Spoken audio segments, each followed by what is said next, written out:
माशाल्लाह हम लोग यहाँ जमा हुए हैं और एक नूरानी महफिल सजी हुई है। साथ साथ मुझे एक याद आ रहा है, बाबा फैजू सावारसी की एक शान याद आ रही है। जरूर सुनाइए। सरकार आलम पना हुजूर वारिस पाक जंगल में सफर कर रहे थे। सरकार आलम पना हुजूर वारिस पाक के खादिम खास बाबा हुजूर फैजू सावारसी रहमतुल्लाह अलैह आपके खादिम खास है। सरकार आलम पना हुजूर वारिस पाक के साथ साथ बाबा हुजूर फैजू सावारसी रहमतुल्लाह अलैह हमेशा साथ साथ रहते थे।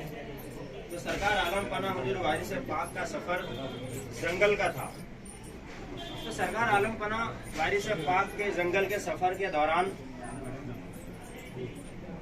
एक गांव पड़ता है। एक गांव में एक बस्ती रहता है। तो वहां पर बस्ती में फिर एक शोर होता है कि सुना सुना देवा शरीफ से वारिस पाक आए हैं। सब लोग सरकार वारिस पाक से मुलाकात कर रहे थे। सब लोग सरकार वारिस पाक के फैजान से मालामाल हो रहे थे। तो सरकार वारिस पाक कुछ देर वहां आप जलवा कर रहे, फिर जंगल की तरफ आप सफर किए।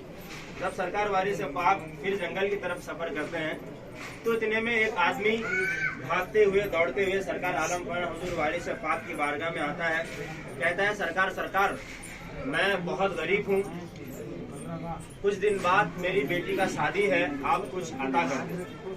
तो सरकार मुस्कुरा के फरमाते हैं, सुना हम तो फकीर हैं, हम क्या अता करेंगे तुम्हें। मगर वो आशिक था, वो जानता है ये वो दर है जिस दर से कोई खाली नहीं जाता। फिर कहता है, सरकार आप कुछ भी अता कर दे, मेरे लिए वही काफी है। तो सरकार आलम पना हुजूर वारिस पाक के सामने एक दरख्त था। आप उस दरख्त के झाड़ को तोड़, दरख्त के पत्ते को तोड़ करके आपके दोनों हाथों में मस्क करते हैं। मस्क करने के बाद उस फकीर को देते हैं। वो बल्कि जब मस्क करने के बाद वो झाड़ का पत्ता नहीं बल्कि सोने का पत्ता हो जाता है। तो वो आदमी खुश हो जाता है, वो सोने के पत्ते को लेकर जाता है, बाद उसकी अपनी बेटी का शादी करता है। तो बाबा फैजू सावारसी रहमतुल्लाह अलैह जब सरकार के साथ थे तो वो देखे, बोले सरकार तोड़ दिए, और सरकार तोड़ने के बाद सरकार अपने हाथों में मस्क किए, ये सोना हो गया।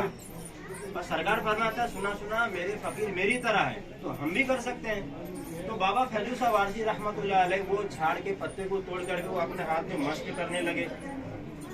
गालिबन 2-4 मिनट ऐसा करते रहे, वो सोना बन ही नहीं रहा था।